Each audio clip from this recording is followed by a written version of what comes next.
Assalamualaikum warahmatullahi wabarakatuh. Izin memperkenalkan diri, saya Rusma Fibisari, NPM 1811090202 dari Fisika 5A. Di sini saya akan menjelaskan tentang ide bisnis. Pertama, kita akan membahas tentang pengertiannya terlebih dahulu. Pengertian ide bisnis. Dalam Kamus Besar Bahasa Indonesia, ide atau gagasan adalah rancangan yang tersusun di pikiran. Secara historis, kata bisnis berasal dari bahasa Inggris business, dari kata dasar busy, yang berarti sibuk, dalam konteks individu, komunitas, ataupun masyarakat. Jadi, ide bisnis adalah respon seseorang, banyak orang, atau suatu organisasi untuk memecahkan masalah yang teridentifikasi atau untuk memenuhi kebutuhan di suatu lingkungan dalam lingkup pasar dan masyarakat. Sumber ide bisnis. Jika kita ingin memulai bisnis namun masih bingung nih memulai usaha apa, ada ide bisnis yang mungkin bisa membantu.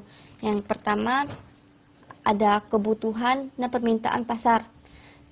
Kejelian seseorang melihat kebutuhan dan permintaan pasar menjadi peluang untuk memulai bisnis.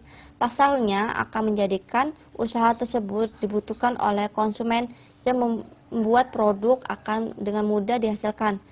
Yang kedua, ada keahlian dan keterampilan. Pada zaman sekarang ini, sedikit sekali orang yang memiliki keahlian.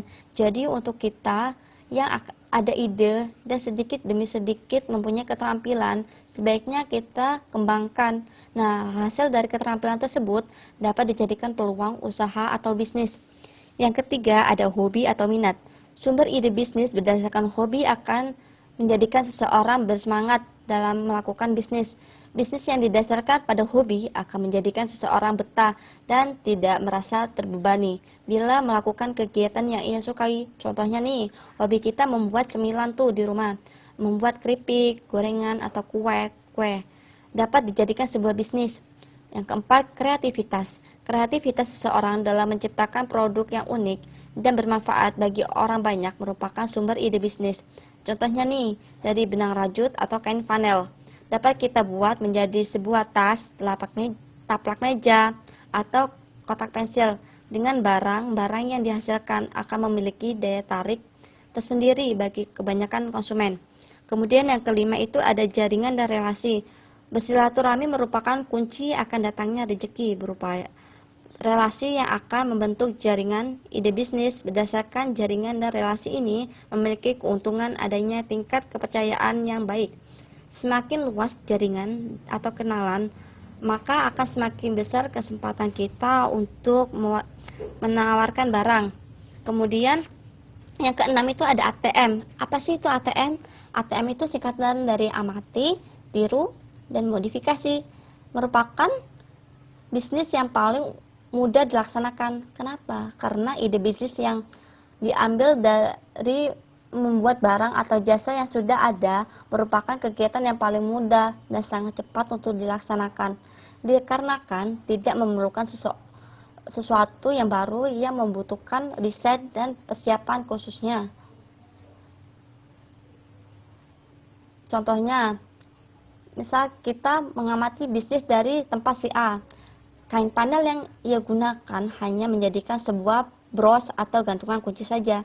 Nah, kita dapat mengembangkannya. Kain panel itu bisa kita buat jadi kerajinan lain seperti bunga hias yang beraneka macam warna, dompet, kotak pensil, tempat tisu, atau bisa dijadikan tempat telur dalam acara marhaban anak bayi itu. Nah, dari sini bisa menimbulkan peluang bisnis yang bisa terus dikembangkan. Kemudian yang ketujuh itu ada nasihat atau saran. Mencari ide bisnis dengan cara meminta nasihat dari orang yang sukses dalam bisnis adalah langkah baik dikarenakan kita akan belajar banyak dari pengalaman orang tersebut tanpa harus merasakan kegagalan. Nah, serta mengetahui langkah-langkah yang harus dilaksanakan.